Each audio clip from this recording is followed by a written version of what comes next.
Welcome to Bringer of Life, the River Nile.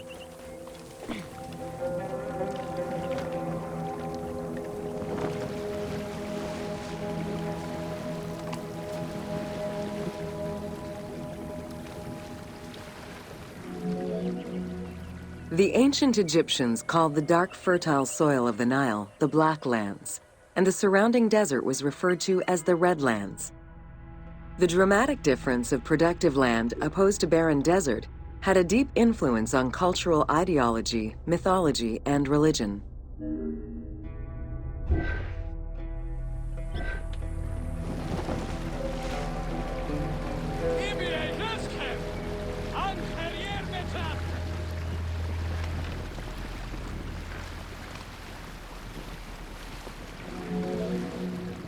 The Nile determined much of Egyptian civilization. For example, the seasonal cycle of the Nile was so consistent that ancient Egyptians created their calendar around it. The flood season, or Akhet, was when the departing floodwaters left arable soil for crops. It was followed by the growing and harvesting seasons, known as Peret and Shemu. These regular seasons, along with abundant wildlife and rich soil, meant that Egypt's denizens were able to nourish themselves and ensure their country's strength in trade.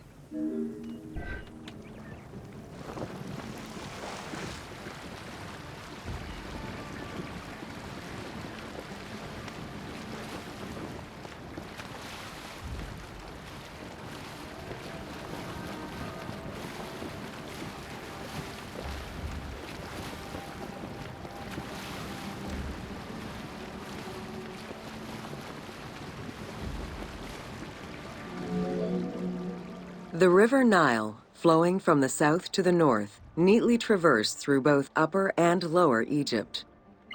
All of Egypt's major cities were built along this narrow ribbon of life. Protected by mountain ranges and deserts which acted as natural barriers to enemies, and sustained by the Nile's plants and wildlife, Egyptian civilization enjoyed economic and cultural prosperity for over 4,000 years.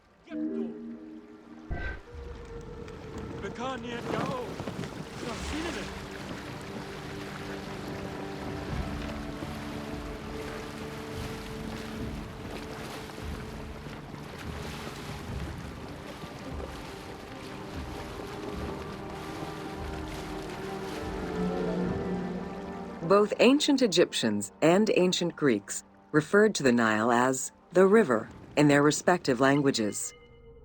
Stretching a distance of over 6,700 kilometers, the Nile is one of the longest rivers in the world. It flows south to north, spanning 11 countries. The River Nile originates in the region of the Great Subequatorial Lakes, including one of the largest in the world, Lake Victoria near Tanzania.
The river flows through African equatorial forests, swamps, volcanic lands, steppes, and deserts, splitting apart for a while and picking up various sediments from each region and carrying them all the way to Egypt. Its main artery, known as the White Nile, rejoins with the Blue Nile in Khartoum. This is where it weaves through rich deposits of silt and nutrients, carrying them along in its wake.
The Nile crosses 6 cataracts from the south to the north, creating natural obstacles between the various sections of the river.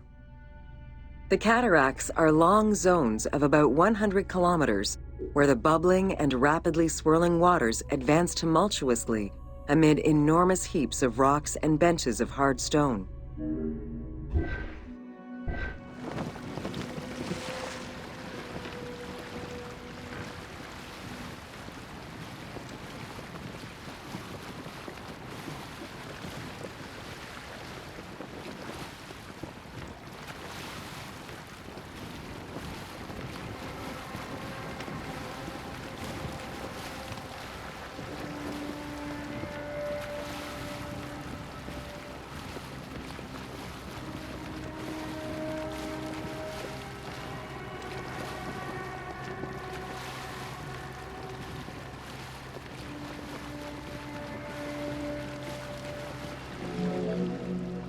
It is after crossing Nubia and the first cataract that the river officially returns to Egypt in Aswan.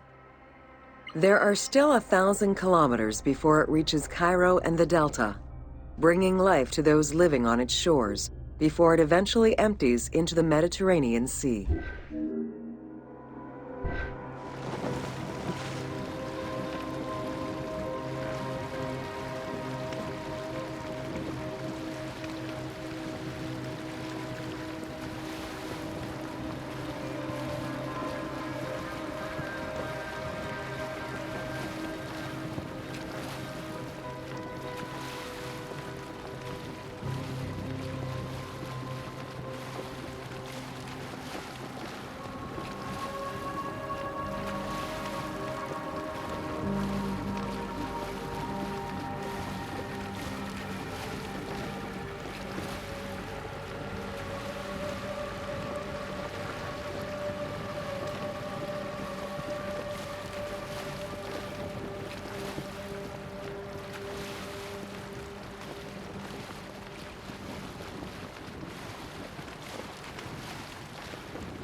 Ancient Egyptian irrigation and water use was centered around the Nile.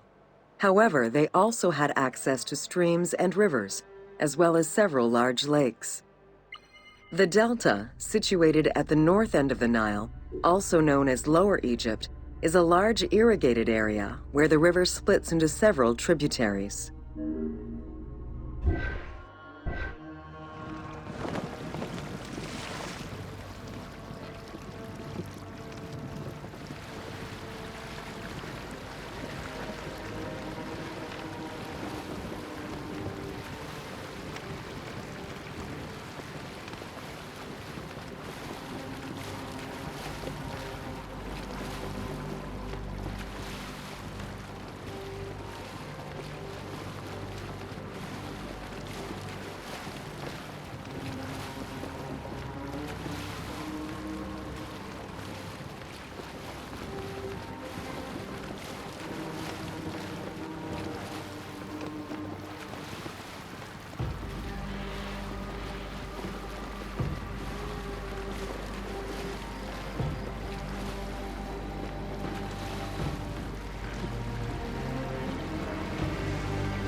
The delta had several major brackish coastal lakes, bodies of water separated from the sea by thin strips of land.